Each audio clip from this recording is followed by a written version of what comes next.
Aujourd'hui, c'est une journée très spéciale. Je me suis rendu à un rendez-vous qui vient de se terminer pour mettre en place le process et la stratégie de commercialisation des formations que je compte bientôt donner en présentiel et en live. Et on prévoit pour les prochaines dates d'ici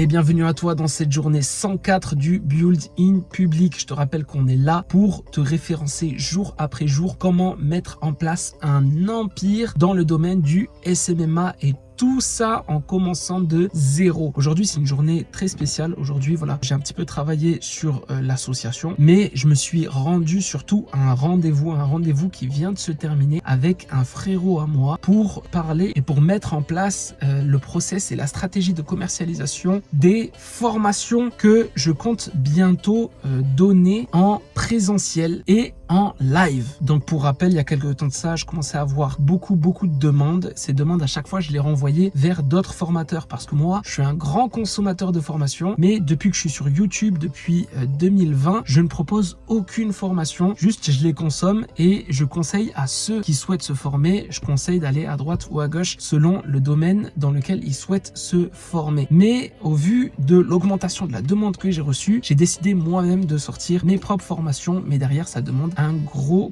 travail. Et en échange, je voulais pas sortir une formation vidéo avec une série de vidéos classiques que les gens peuvent regarder et abandonner. Non, moi, ce que je voulais sortir, c'était ce qu'on appelle un workshop. Le workshop, c'est quoi? C'est un rendez-vous physique de environ une dizaine de personnes et ensemble, on va mettre en place la formation sur à peu près une semaine, ok? Un petit peu moins d'une semaine. Donc, dans ce workshop, il y a tout d'inclus. Il y a l'hôtel, il y a la restauration, petit-déj, déjeuner, dîner, il y a la salle de conférence dans laquelle on va passer toute la formation. Et bien sûr, vous vous rencontrez entre vous. Donc, il y a de la cohésion d'équipe, il y a du networking et vous vous entraidez dans le but d'atteindre vos objectifs. En parallèle de ça, je travaille aussi sur le principe d'un workshop en ligne. Donc, pour tous les gens qui ne peuvent pas se déplacer ou pour tous les gens qui ne peuvent pas se permettre de partir une semaine, soit parce qu'ils ont un travail, soit parce qu'ils ont une famille à charge, et bien pour ces gens-là, il y a la possibilité aussi de participer à ce type de formation en 100% en ligne et en visio. Et donc, ces deux formations seront des formations essentiellement sur la création d'agences marketing digital ou en d'autres termes ce qu'on appelle le Social Media Marketing Agency, SMMA en anglais. Et enfin, une formation 100% financée par l'État sur le domaine de la création de sites web, une formation de 28 heures. Et l'idée de ce rendez-vous, c'était de pouvoir voir comment mettre en place le meilleur système. Alors tu sais, ces dernières semaines, j'avais mis en place ce qu'on appelle un bêta test. Le bêta test, c'est ce qui permet de savoir est-ce qu'il y a un marché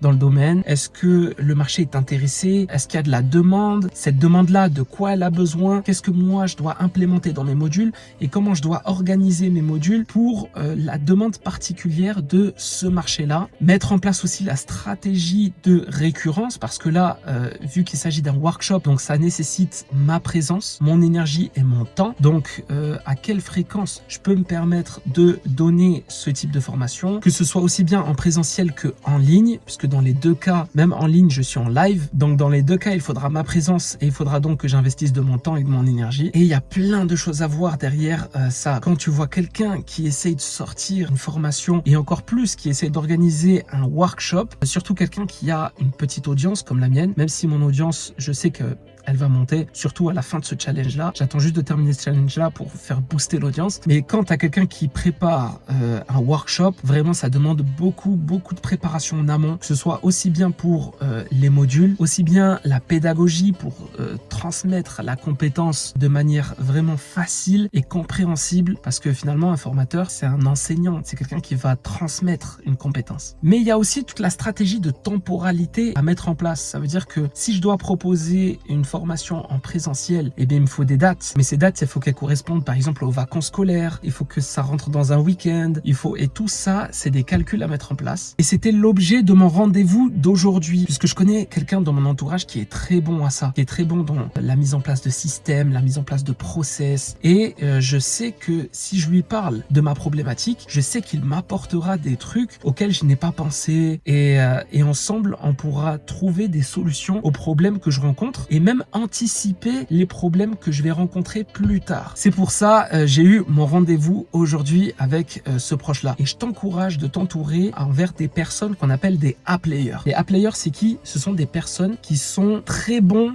dans un domaine en particulier. Donc moi, je sais que j'ai des personnes qui sont très bons en marketing. Je sais que je connais des personnes qui sont très bons naturellement en process, mettre en place des systèmes et les optimiser. Je sais que je connais des personnes aussi qui sont très bons en psychologie humaine. Je connais aussi des personnes qui sont très bons en relations, en networking et qui vont avoir un réseau super bien développé parce que ils ont vraiment ce feeling pour créer des relations avec d'autres personnes cotées. Et l'idée, en fait, c'est de s'entourer au maximum de A-players. Et quand tu veux mettre en place un projet ou quand tu rencontres une problématique au sein de un de tes projets, eh bien, tu contactes un des A-players pour lesquels tu sais qu'il va apporter une certaine valeur. Tu sais que lorsque tu vas lui raconter ta problématique, il va avoir une vision différente de la tienne qui va te permettre vraiment de voir d'autres points de vue et de trouver des solutions à ton problème, mais pas seulement, aussi d'anticiper les solutions des futurs problèmes pour lesquels tu n'avais même pas pensé au final. Donc, vraiment, le relationnel, c'est super